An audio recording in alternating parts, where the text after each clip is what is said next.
to make mac and cheese today. Fishing for Whiskers and Itty Bitty Kitty Committee, all otherwise known as Rhonda and Eric, are here for the weekend, and I'm going to make some homemade mac and cheese, pan-seared pork chops, and fresh steamed green beans. Alright, so I just wanted to show you how I do mac and cheese. And I know Brian's going to get all over me, but this is how I do it, Brian. Alright, I have some Gruyere, I have some Manchego, I have a block of sharp cheddar, and a hunk of smoked Gouda with bacon. So, I need to grate up all this cheese. So, sometimes I would use the grater that I showed you last week on this. But sometimes I just do it by hand because I don't have that much to do. And a box grater.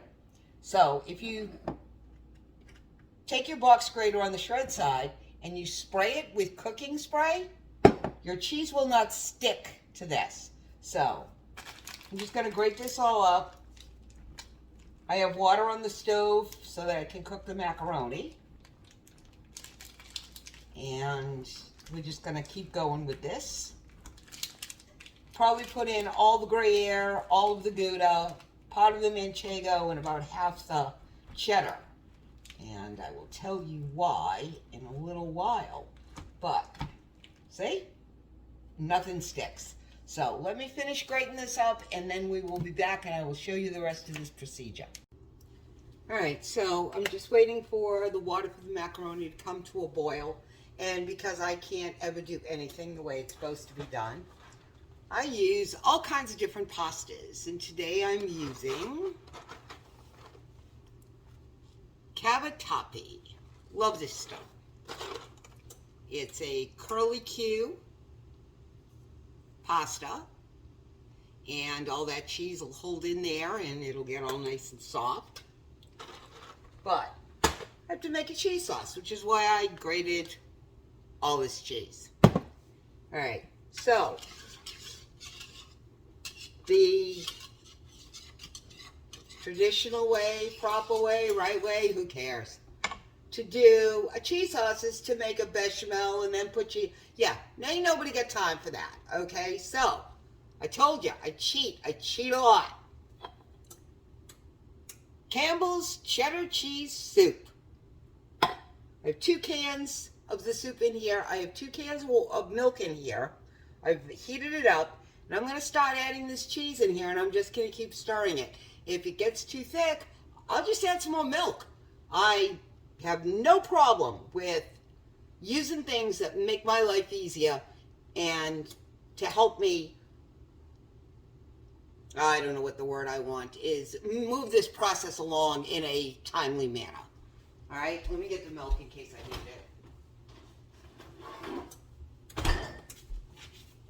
it. Just put it over there. All right, so this is hot, and I'm just going to start adding cheese. I need to add it and mix it in.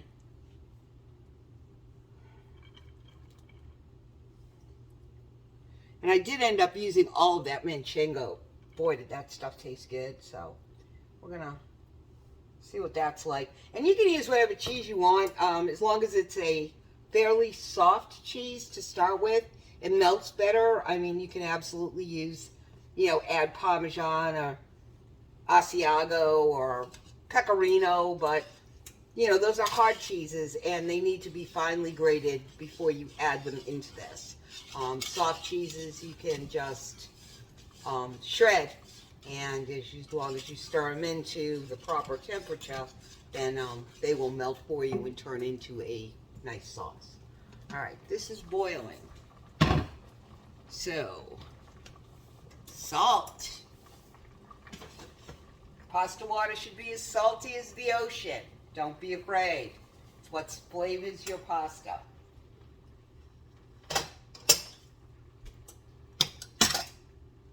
And because I'm Italian, wooden spoon,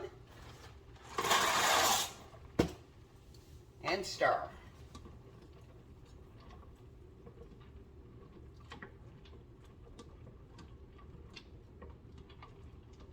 You just want to stir this for a couple of minutes, not even a couple of minutes, for about a minute or so.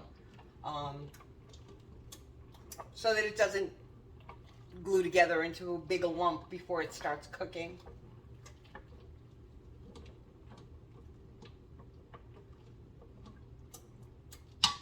I'm just going to leave that on. I'm right here. Keep an eye on it. I'm only standing right here. So, put some more cheese in here.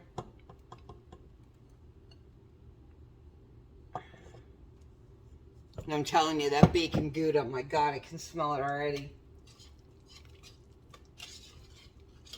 And again, the cheese with the bacon makes my life easier because now I don't have to make bacon to put in here, which is something that I do on occasion. It's not part of the standard routine, but Tom had mentioned it, and I said, yeah, we'll see.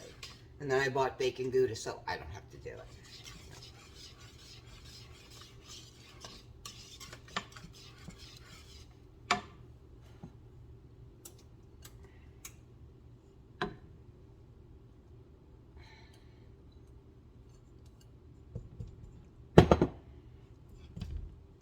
Right? And honestly, now the oven so I can bake it. Actually, I'm going to let this heat through, make sure that cheese gets all melted. I'm just going to keep stirring it, whisking it in nice. Watch the thickness of it. If it gets too thick, I will add some milk to it. Try to thin it out a little bit. Because, you know, this is going to go in the oven, and it's going to tighten up a little bit more. So it can even be a little looser.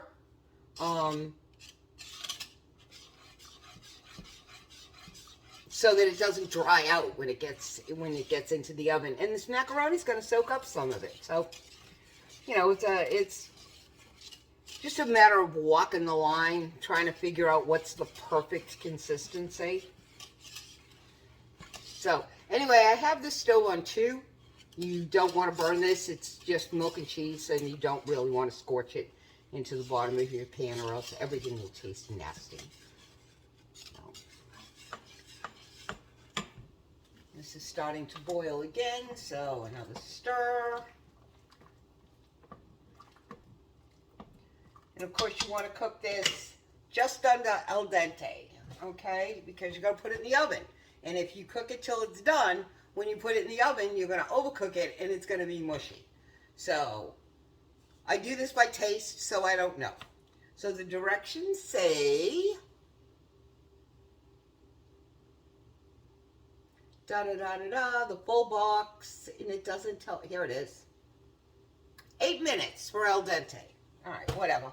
So about 7 minutes, and you want to get this out of the water and into a greased baking dish.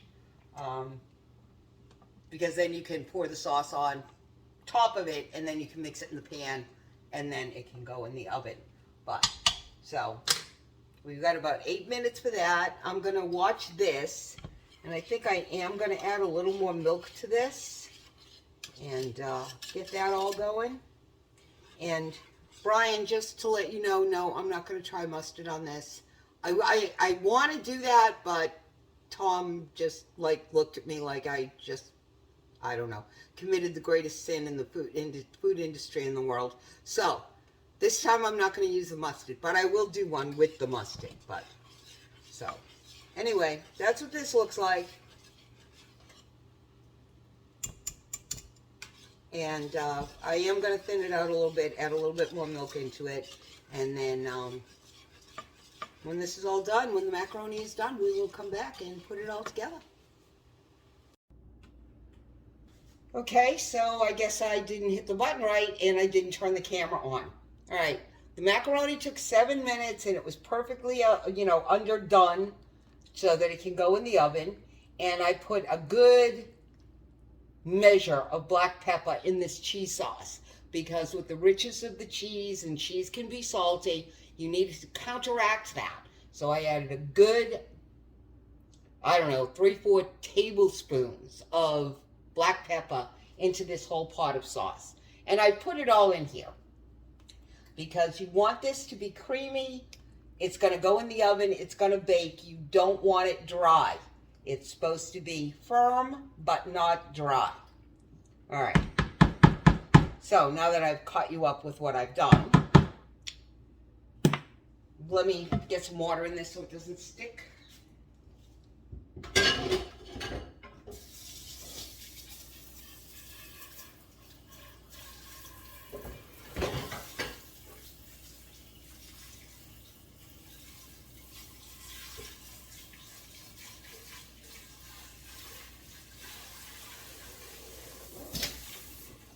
just want to start to rinse that down so that it doesn't stick on me. All right, so I don't know what it is with growing up in Massachusetts, but it seems that Tom and I, growing up on opposite ends of the city of Boston, where I grew up on the North Shore and he grew up on the South Shore, in comparing how we ate this when we were kids, it turned out to be exactly the same. And I'm going to show you how we do it. Everybody likes a little bit of crunchy on this, but if you allow the cheese to be the only crunchy edges on this, it'll be overdone. So, get rid of this.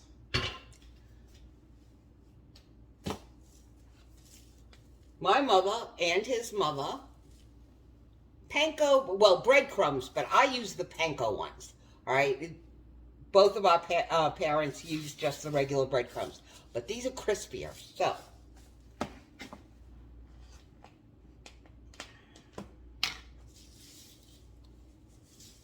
Just gonna cover the top with the breadcrumbs. You know, and you want these to brown. You really do. You want them to turn a lovely, crunchy, you know, they're air dried, so they're already really, really crispy.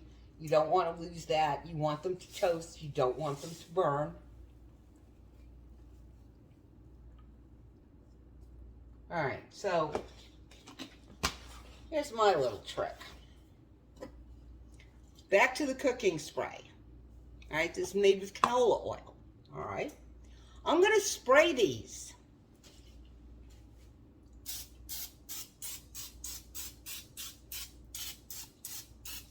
All right, and that's ready to go in the oven. It's going to go in the oven at 350. It's going to stay in there 20-ish minutes or so. You know, we'll be checking it throughout. I'm not really sure. You know, I find myself saying this so much. I'm not sure how long it takes. When it's done, it's done. But we're going to sell it 20 minutes and see what happens. And then we'll be back. And I still have pork chops to make and green beans to cut. And I need to wash out the pasta pot because it's also my steamer pot. And I need that for the green beans. So we'll be back. All right, like I said, I'm going to do some steamed green beans with this. I found some beautiful ones at the grocery store the other day. They were nice and crisp and bright green looking. So, you know, it's a basic green bean. You just cut the stem end off, leave the other end intact. And this is the steamer insert for my pasta pot. So I have a tall colander thing that goes inside the pot to put the pasta in. And then when the pasta's done, all I have to do is pick that up and let it drain back into the pot, and I'm not lugging a pot full of boiling water around. And then this is the steamer insert.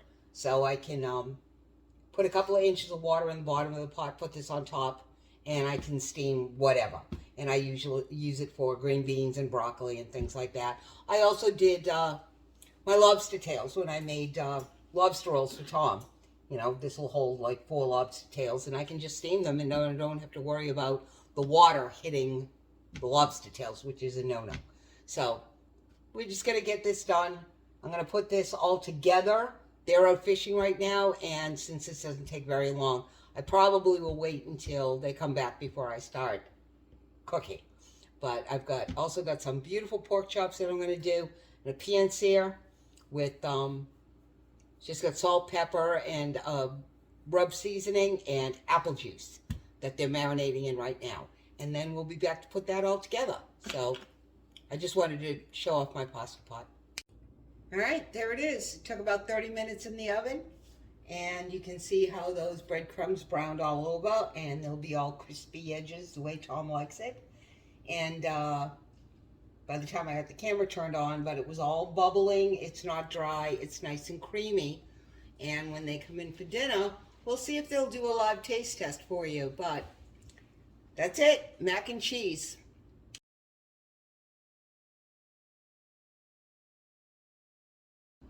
All right, guys, there's Rhonda fishing for whiskers.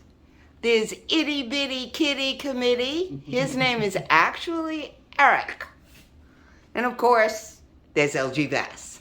All right, so they do have their pork chops and their green beans. But this video is all about the mac and cheese. So let's see what everybody thinks. Dig in, guys.